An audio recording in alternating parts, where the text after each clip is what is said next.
On this episode of Metal Gear Resurrections, I'm joined with Chris Hampton, aka ProtoDude, of the Metal Gear Mondays podcast and Revengeance as well. This episode got a little emotional, but all in all, it was great to talk with Chris. And as always, our intro and outro is by Fingers. All right, no pressure, no nothing. Bring it on the podcast, Metal Gear Resurrection. They bring to the audience Mr. Chris Hampton. Howdy. So, Chris, how's it been going since the end of it all? Mm. I mean, it's been going all right. I'm working insane hours. In this week, I'm finishing a house that I've been building for over a year now. Oh, nice. So I want not Mm. for things to do at the moment. So, for context, I started pretty late listening to the podcast, and when I did, it was you guys. It was like the Revengeance Crew. Right, yeah. So it's you, Warren, Tori, and if I'm forgetting anybody else, I apologize. Um Was there a trio or? it was a trio, yeah. Okay, okay, yeah, because then I'm like, after it ended, and I was like, I'm gonna go back and listen, and then I heard you on the Death Stranding episodes. Yeah. I was gonna say like, oh no, do I have that correct? No, that's right. So that was around the time Alessio Mhm. left and was moving to New York, I believe. Yes, Pre-pandemic was all this. back in the good. Bliss, Oh, right? sorry. Yeah, back in the good old days where you could I breathe mean, on people and it wasn't like, have you been tested recently? Like, don't come yeah, to my face until then. right, yeah. No, Um, it's a different world now. oh But God, yeah. way back then, Mm, yes, I that's sort of how I got roped into it because I mm, Cole was involved yeah. mainly. Cole Duncan, and he and I were like buddies from college. Hmm. So I don't know. I just started listening to the show, and Cole's like, "We're gonna do this thing for the four of us for Hmm. Death Stranding," and played that game. Did some interviews. Met Hmm. Tommy Jenkins, a call, which Hmm. was he's a cool guy. Uh, yeah. And then the Revengeance thing happened. Sorry, Chris. I'm just going back in my head because I this past weekend I was face to face with both Warren and Alessio and how they both said like how you were so reluctant to do things and stuff like that. Why is that? I'm a busy guy Oh, okay, okay. in It's not my just like, private life. yeah, no, it's not like a thing where it's like, yeah, no, But I wasn't and saying, I'm also just not like this is back on the record. I'm just not a performer. gotcha. It's I'm gonna, a numbers crunchy Excel sheet kind of guy. yeah, I was gonna say it's gonna come back and you're gonna say back on record, so it's gonna be Yeah. like that thing. But I wasn't saying to like chastise or anything. It's just like from the messages we were going back and forth on. It just seemed like, yeah, you were kind of reluctant. You're like, I think you said like how would it be entertaining and stuff like that. And that's what like the thing I was trying to like get through was that each person I speak with is their own sort of like journal entry into what, who they are, where have I listened to them, where do I know them from, and what brought them to the series. So to go from there, like what brought you to the Metal Gear series, Chris? Well, I guess the demo disc, like most people. Hmm. Um, Which I'm super jealous. yeah, it was that demo disc and spending a weekend at my cousin's house because he had it, Oh, okay. and I played the game. It was interesting at the time, but it really I didn't start getting hard into Metal Gear until 2 came out. Hmm. And I thought 2 was okay, but 3 was the game that I fell in love with. Oh, okay. And I just played like over and over and over again in high school. Couldn't Was get it enough of that thing. was it the whole because it was like a prequel, kind of like telling you like this is a story from the beginning. This is how it all started. Like, did that like get you solidified into? Honest Honestly, okay, it was the gameplay because it was so Oh. RPG like, and you could like customize your clothes, and things had like everything had so much meaning to Mhm. it in a gameplay sort of way. And I I still feel like it was probably the most immersive experience you could get on the PlayStation 2. You know what? Like, Oh god, I'm sorry, I didn't mean to interrupt you. No, no, you're not interrupting. I was gonna say like that you are the first person to say that. Everyone else is like, I like three, but I hated like the menu. I had to like go in it for my clothes, go in it for like to get like an arrow out of my leg or whatever. I And loved that part. That was my favorite part, was like healing yourself and mhm, like doing the septic and mhm, you know, and feeding yourself. yeah. I love I love RPGs though. Mhm. So maybe I'm biased. On. No, I was gonna say like first. I mean, for me, it's been a while since I played RPGs. The last RPG was like Earthbound Yeah, back when it that's was a released, classic. and sort of like from then on, it's just like I kind of dabble with Final Fantasy here and there, but never really like played it like entirely. I'll just play it for like an hour or two, and then just be like, I'm done. Next. Yeah, well, if you're playing those games through sort of a modern lens, it's hard because voice acting is such a good innovation Hmm. in gaming. To ask someone now Hmm. in this day and age to go back and read 3 or 4 discs worth of content is a lot, I think, on an audience. Oh yeah, I mean, especially nowadays where like people have like such short attention span and Yeah. I mean, when's the last time you read a whole book all the way oh, through?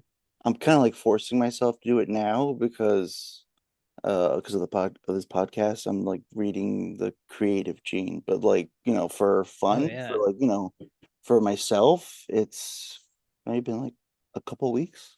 Yeah. Yeah. Yeah. Like It I was takes a while. yeah, exactly. Like I'll go in so gung ho in a book and then I'll just be like, let me put it down for like a minute and then months will go by and I'll be like, I think I was reading something before. I don't remember what it was. Right. That kind of thing. But I would say for the series, um, how did you feel about like in Metal Gear Solid 2? How did you feel about the fact that they switched it up on the players that like you start the game as Snake and then here comes the plant chapter and we're playing Raiden. You know, Mm-hmm. I thought it was cool, Hmm. to be honest, because you could do cartwheels Exactly. and Raiden's a sexy boy. Like just out and out. He's a sexy boy. And it gave you kind of a new relationship with Snake too, right? Because Hmm. you could see him, but you couldn't have him. And he was always in the part of the game when you're Hmm. playing as Raiden, like just out of reach. But that that did more to build the kind of legend Hmm. of the character than Yeah, anything.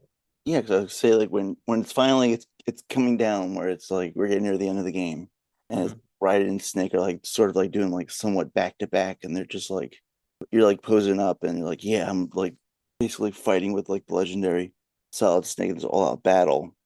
It kind of became the thing where it's like when I first played it, I was like, oh, we'll play Snake later. Like we just gotta get to a certain point of the game and we'll switch again. Yeah. Then you keep going, and then it became for me where it's like I really don't want to switch back. I'm more into this Raiden person right now. It's like let's keep going with it. Like, let's keep rocking this. Yeah. And when you get to use the katana, I Hmm. think that's cool because it's like, oh, you get to do something that Snake you never got to do with Snake. Is like, but who didn't play Metal Gear Solid, the original, and Hmm. think like, man, I wish I could play a cyborg ninja. I know. And then we only got like what, like You get the invis camo. a time mission and like VR missions or something like. Yeah. I'm trying Yeah. to, but I mean, going throughout the whole series, how, like you go back to revisit the games, and you're like, all right, I played this game when I was at this age. How do you feel about it now? Like, were there times like that? I mean, it depends, I don't really sit down to revisit a lot of games anymore Mhm. because there's so many new things out that I feel like I'm missing out on. Okay. Um, but like, a while back I was at a bar and it had a PlayStation Classic Mini and I played through some Metal Gear while I got through to Vulcan Raven first time in the Oh, tank okay. while I was just sitting there having drinks. Uh, so yeah, and I've got the HD collection on the Xbox. I'll fire it up, play Nice. some three. I don't really go back to two a lot because Hmm. the gameplay is just okay to me. And two, it's more about the story, and that stuff is really cool. But I know the story already. And then like peak Metal Gear 5 Mm. gameplay, like that's peak Metal Gear gameplay. I mean, that's like the best as it gets, I Yeah. would say, for like all of it entirely. Like, yes, there's like the least amount of dialogue for the character, but still cinematic. The controls were like really fluid and really synced up well with like what you were doing. Oh, they were so tight. It Hmm. was it was just fun to sandbox as pretend Solid Snake Did or you Big Boss, love pretend it, Big Boss? Boss. Yeah.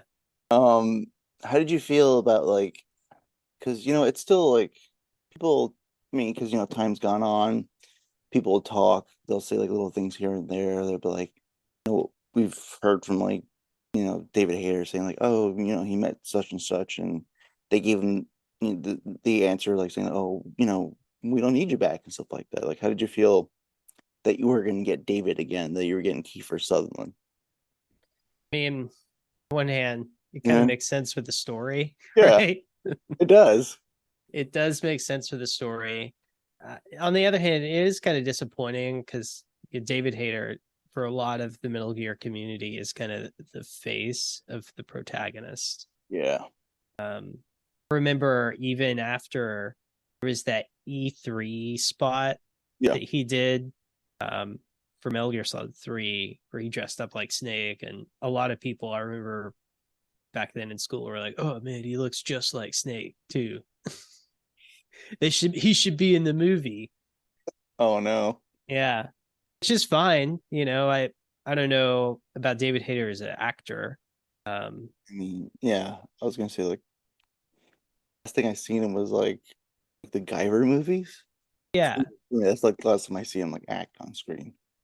I'm like, yeah, I don't know if I'm pretty sure he's done other stuff. I don't know. yeah. I think he's good at voice acting, but Yeah. a good voice actor tends to overact Hmm. because that's how you get your voice to carry through Yeah. in the tone of the dialogue. And with a lot of film, I think it's about being more subtle. Hmm. So you might overact a Solid Snake in a movie. And for the most part, it's been like, Jordan Vogt Roberts, like him saying like, I'm the director and this is what I'm gonna bring.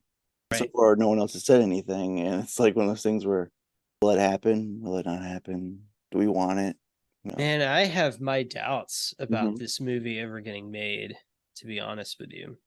I mean, yeah, I mean, it's been talked about since for how long now? Since Yeah. um, And mhm, economy's not great mhm.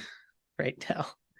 That's usually kind of the first thing to go is movie budgets and spending. From what I've talked to other people, it's probably one of those things where somebody probably told them, drum up some things on social media and see what numbers you get, and then we'll talk back to you again. Yeah. Thing where it's like that probably was what it was, and it's probably back on the shelf until there's like a time where like, yeah, now we're can like fiscally go forward with this, like obviously it's going to be monumentally budgeted movie Mm-hmm. going forward. But I mean, for me, it's like I don't really have like a an irkling like, yeah, like yes, I have to have it now immediately. Let's go, like make it happen, kind of Yeah. thing. I don't know. I mean, Mm. I liked Death Stranding Okay, quite a lot actually. And to me, I am in favor of just letting Metal Gear remain dead gotcha. and to like move on to new things. Yeah, no, I mean that's pretty much what's happened. Like Konami ain't doing shit with it. I don't think they want to. No, I mean But Konami, who knows how long Konami will be yeah, around, exactly. right? Like you had this like very big creative, and he did such a fabulous job. You want to put pressure on someone to follow that going forward? I I don't think you can, and I think from a business perspective, it's just too much of a risk anyway. Hmm. Why would you reinstate that model and find a new uh Hmm. sort of, I mean this in a harsh way, but like an Yeah, ego to build your business around? Yeah, exactly. Like, obviously, you're not going to throw money at it like you were before. And I think that Kojima, his boutique thing is going super well, Yeah. and because he's got the ideas and he's gonna get the investors for those big projects. Like Sony's gonna throw money at him whenever he needs it. They do rein him in a bit, Mm, which is good, okay. by like forcing him to use an engine that already exists instead of building one from scratch, right? Yeah, exactly. They're gonna be like, they probably look at it and go like, "Whoa, you want how much money?" Like, hold on, Yeah, hold on. It's like, take a step back, my friend.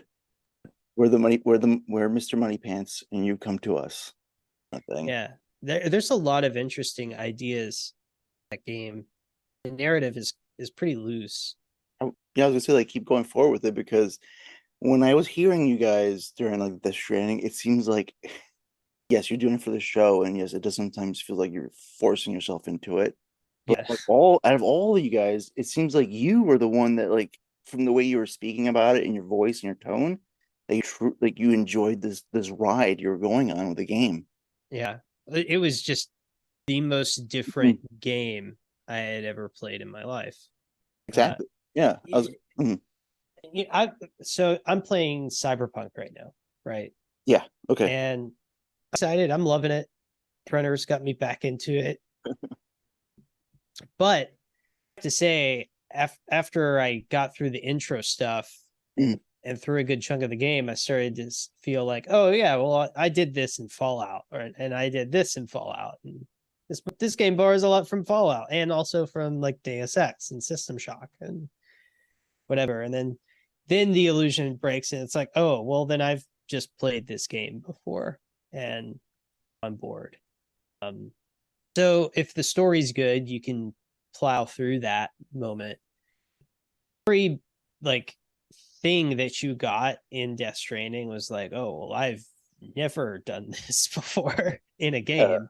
I've never carried a woman on my back through Mhm. rain, but have to like use a balance mechanic to keep the woman on my back and also not die from the smoke monsters, you know? No, because like everything else, like me, I'm always late to the party, so I'm finally playing Death Stranding on PC. Nice. So I kind of like started playing with listening to you guys as I'm playing through it. And it's just like I obviously try to look for things that like came from like before. Yeah. But this feels like a whole new uh venture, like a whole new obviously new characters, new story, new mechanics. It's just all this like new is feeling really like refreshing. Mm-hmm. It's like finally like getting like a breath of fresh air from like all the staleness of before. Yeah. Where it's like, wow, like yeah, I've like been sucked in and been played like 40 hours straight. And it's like, all right, let me take a break because like my eyes are going nuts and Yeah. I can't deliver any more packages. It's Yes. There's a point where it like hits you like a drug and you're like, Mhm. oh yeah, I'm playing a video game. And that's when I think Death Stranding gets the most fun. Yeah. Like it's frustrating for some people who just it doesn't click Yeah. and it takes a minute for it to do that, but it's great once it does. So, like I've never taken so much enjoyment of taking a shower more than in a video game before. Right? It's when it's like where it's like, yeah, I enjoy those moments, those break in the action. Like Yeah.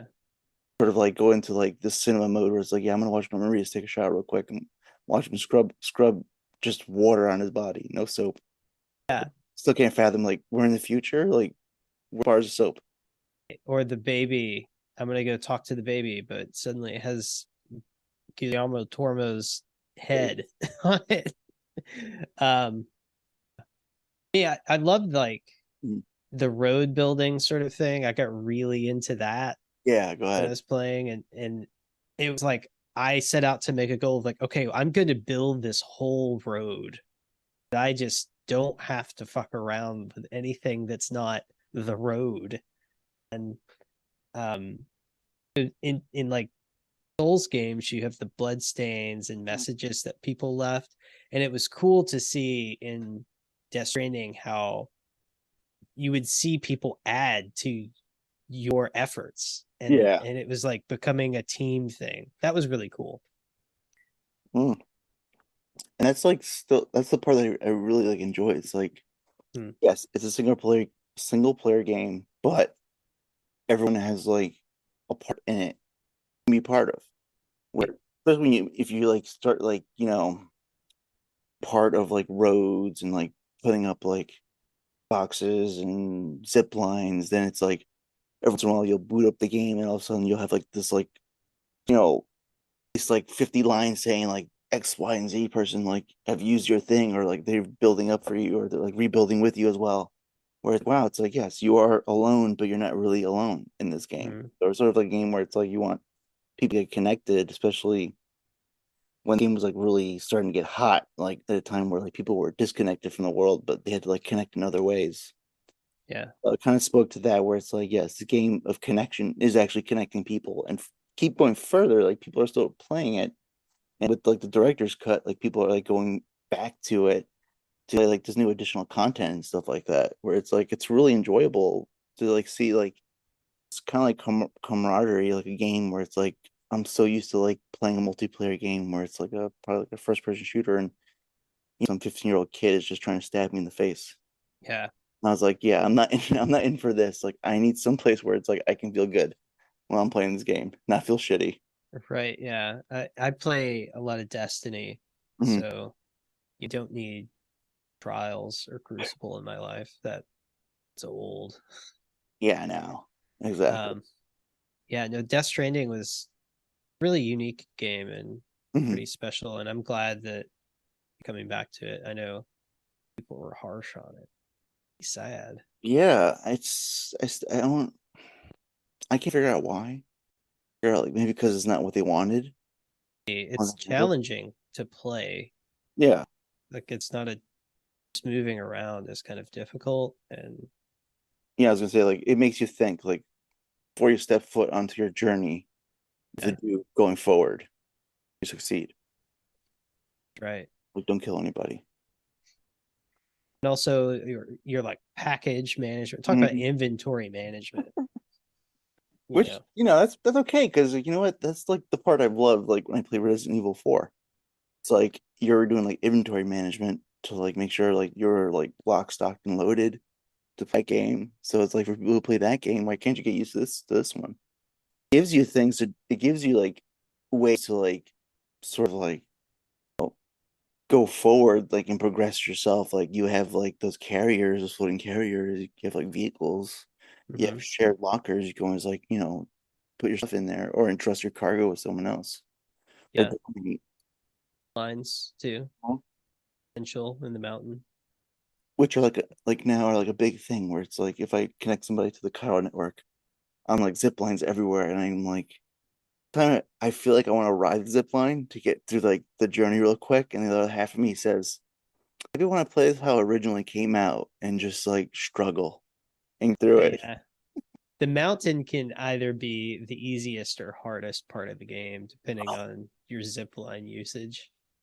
I withdraw zipline for my first playthrough, and I'm going through the mountain right now, and I absolutely love it. Because the landscape is just it's full. Yeah. Yes, I'll go through it, and they'll just be like bombardment of like a snowstorm coming through and like making it like a whiteout conditions where it's like I can't see shit in front of me. That's like the journey. That's like what the struggle is the journey thing. Yeah. And then like the game itself just looks beautiful, like the landscape through like the terrain adds like another bonus feature. So for Death Stranding, it's just like things where it's like once in a generation kind of thing where it's like you see this game, it's like I don't really see anybody else doing this. Yeah. I, shit. Even after it's come Mhm. out, I don't see many Do it. studios rushing to like Mhm. copy that Yeah. kind of game. I don't know. I like Mhm. Kojima Unleashed, as I'm gonna call it, and I want to see more weird shit. Kojima. I think like there's more coming our way. Like obviously there is. We don't know what because it's like a whole big mystery. Right. The Microsoft announcement. Yeah. And the whole like, like PC Game Pass, like, hey, you can play Death Stranding on PC Game Pass if you have the Yeah. with that, and like it's a cloud game now, this new thing where poster where it's like, where am I? Who am I? Hmm. Um, I mean, context of the console wars, be a very cool dramatic event if it turned out that the game that Microsoft is commissioning from Kojima is a new Metal Gear game exclusive to the Xbox. well, you know what? It also kind of makes sense because going back to the origins of it all, where it's like, the OG Metal Gear games, they started on MSX. So it's sort of like, him going home in a way. I think that PC gaming has certainly become a lot more popular Hmm. in like the past 5 years, and Xbox basically is a PC. It functions and runs games. So I don't know. Right. It pretty much is. Like I have like And I still can't buy a PlayStation. I can't find one. So oh, the five. yeah, I don't think anybody can. I mean, unless you're like looking every single day, just hoping you get it. in like 2 years, man. And but what's their excuses? Like they keep saying like, what, we have a chip shortage? I don't know. I think they would have fixed that by now. I got a Series X Mm, the month it came out, yeah. retail price. So Mm. I'm happy. What matters? Being Exactly. happy. A Sega Genesis and Mm. my Xbox, console war's over. That's, you know what, for the video thing, because I never use the video, by the way, Chris. Right. So I always like keep people like informed. I mentioned it to you, it slipped my mind. Sorry about that. But Race. I do like your t-shirt. I do like your shirt. Oh, thank you. Yeah. Twin Peaks. Hmm. I saw like the video boot up. I was like, oh, that's a perfect shirt. Yeah. I mean, well, on the back of weird games, Yes. Deadly Premonition. That's a weird game. Great game. Yeah. No, I Have haven't you? played it. Oh, it's awesome. It's very Twin Peaks Mhm. meets Resident Evil. Resident Evil 4, Mhm. I think. Comes to the part where I was trying to remember what I was gonna say. This is the tricky part, Chris. Every time I go through like a guest Yeah. Was it that Kojima should make a Twin Peaks game? partnership, like he seems to be want to partner with like a lot of directors. Ever been like a crossing between David Lynch and Kojima series? I don't know. Say no. I've heard so many stories where it's like, yes, he's crossed paths with like John Carpenter, and whole taking Snake Plissken and turning it into like Solid Snake kind of thing. Yeah. And obviously with Guillermo for Death Stranding, and then cast now. Like, have you gotten to listen to Kojima's brain structure? I wasn't aware he had a podcast. He has a podcast. Yeah, well, that was the whole thing now, where it's like a huge announcement, and it was because they chose Spotify because they wanted to make sure it would go worldwide. Because he's aware he has podcasts before, only in Japan, like they had like the Amazon Audible one back. Interesting. I'm gonna have to Now he give has this a listen. now he has Spotify, like Spotify original Hideo Kojima brain structure. It's Yeah. in the beginning it was kind of hard because you can hear him in the background. He's speaking his native language, and they have like the translator speaking over him. So you have the thing where it's like there's two voices at once. For me, it's like I can't have that in my ears. Like there's Mm. because they'll try to do it's like an actual translation as he speaks. I don't know why you would do that? You just want the translator just to translate? Oh, Sure. that kind of a hard podcasting world now that I'm wrapping my head around the logistics of it. Yeah, I mean, if it's a video, I can kind of see like why, because you have like two people, same room together, but for like an audio thing where like the thing where it's like, all right, I got two people talking on top of each other. And it's like making it a little difficult, but not too bad. Um, the first couple episodes like super overly produced, where it's just like someone has their hands on it and they're just like going like more, and I'm like, you should go less on this one. Mhm. It's getting better. He's having like guests. I mean, obviously he has like Jeff Keighley, and yeah, where the parallel the relationship became. That's Yeah, yeah. it's just like one of those things where it's like Jeff Keighley, like, I'm with my friend, and then are they friends? Sure. Off the top of my head, I don't know. Yeah, I mean, who knows, right? Celebrities and tons of rich people. For his recent episodes, he's had like, other guest people where it was like that he enjoyed, like, he Mhm. wanted to talk about Nope. He got Jordan Peele on the podcast. So it's one of those things where it's like, yes, he can get people because he is who he is. And then they'll come in and like promote whatever they want to do as well. I mean, it's quick and short. Usually most of the episodes are like half an hour long. So they're not too bad. They're getting, I would say. Yeah, I haven't really engaged with a lot of Mhm. media. Gotcha. Actually, just a lot of media in general lately. I'm behind. How far back would you say? Oh, just a matter of like a few months, Oh, okay. I don't feel like I have to engage with everything in the world, but Yeah, there are some things that I like. So that's probably the best thing. Like that, and like other people like complete disconnect. And that's like the one thing where it's like I'm so jealous. Like, how do you guys disconnect? I can't do it. I don't know. I mean, I work in Mm. very media related Um, fields, so then like all the time. you, it's like it's a break from like it would feel like work for you, right? Yeah, it does. Yeah, I do advertising, Hmm. social media, Hmm. marketing, and you're just on the internet all day for Hmm. work sites.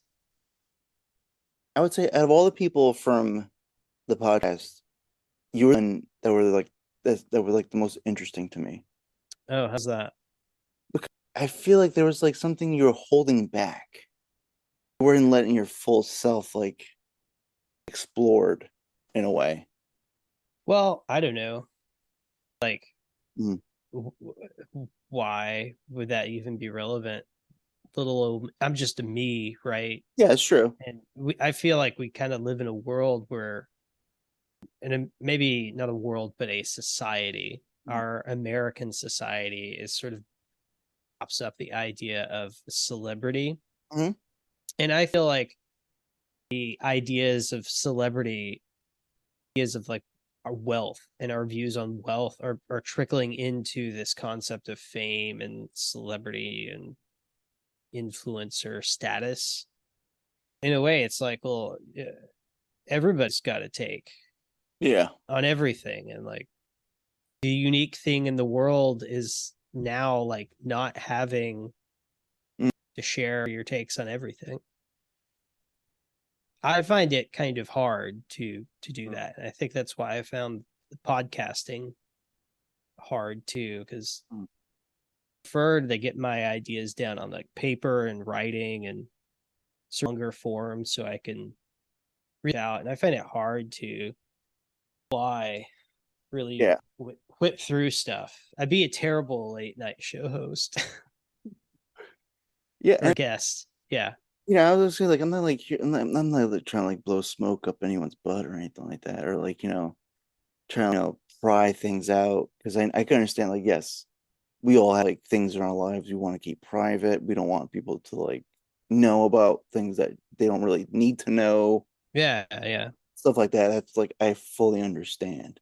And it's like what you said before, where it's like one of those things where it's like you rather have it on, you can get it down better on writing versus on, an audio format like in podcasts. And like I kind of like I kind of like feel understand that. as well. Yeah. Because when I'm doing these things with like my other people I'm with, I'll times where it's like I'm the least heard person in the room. Yeah. And it's because like, for this particular take or this particular like time where it's like I don't really need to say, I'm not gonna like, like the time and hog like saying just to say something at the same time. Yeah. I think Yeah. that's right. I mean, it already exists. Hmm. Why pile on to it, right? And Exactly. but if you have that voice, it's more impactful if you reserve it for something, make an impact or be heard.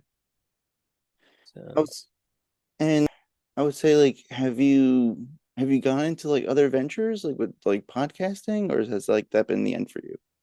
no, that was the beginning and the end from Okay. my podcasting. I don't really know that I have anything to contribute to the world I in got you. that way, right? Like, you know, it was fun. Hmm. Being part of that crew was fun. Everybody was just talented and um, really initiative crew with Hmm. Cole and the guys, Sam, um, crew, and then like Warner and Tori, we had like started to find a voice and a rhythm that worked. Uh, it's a lot of work too. Indeed. There's so much work and involve it. You don't want it to get to a point where it's like this thing you enjoy to do, like excruciating work for you. Yeah. That kind of thing. So yeah, why force it? And other less busy time in my life, I will feel to share this with the world. But Hmm. it's not been a great year. So Oh, I'm it's a lot sorry to of say that. life. Yes, I'm Well, life into it. stuff that happens, you go through these milestones and just a little bit older and more serious. And Hmm. I think it's still important to engage with your youth. Like here, Hmm. Metal Gear will always have a special place in my heart. I've got a copy of the game on my Yeah. mantle. That's not going anywhere. Uh, those memories too of like being on the podcast and Mhm. helping out with the show,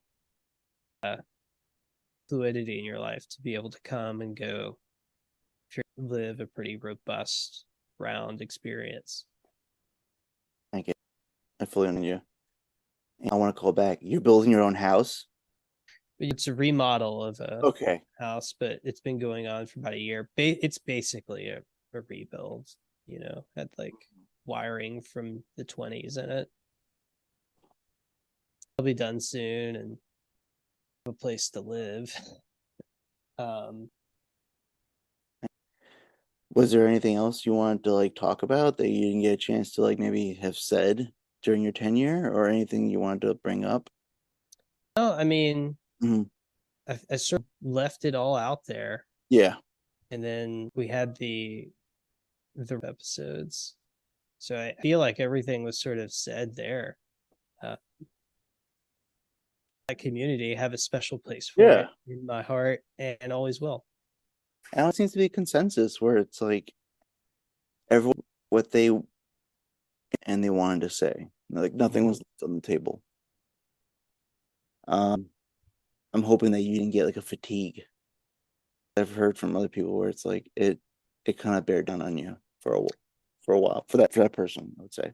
Yeah, yeah, it does. If you're doing it all and Hmm. it sort of passes around like a cup Hmm. and everybody's got to take a drink from it at some point, some people held on to it for a bit longer than others. With a show like that, Hmm. you inherit a thing that's already huge in scale. So Yeah. you don't get the benefit of like with the business. It wasn't really a business. It didn't make like money, you know. Hmm. But for lack of a better term, we'll call it a business because that's the language I speak. You get the benefit of scaling up with your organization, then sometimes if unless you have those skills already, you do not have the ability to keep it running like it needs to. So packaging, so you have to like sort of start to ask yourself too, like, well, time investment, can I afford to do this and spend this much time on this, and also have like a meaningful relationship with a human being and in the world and stuff like that too.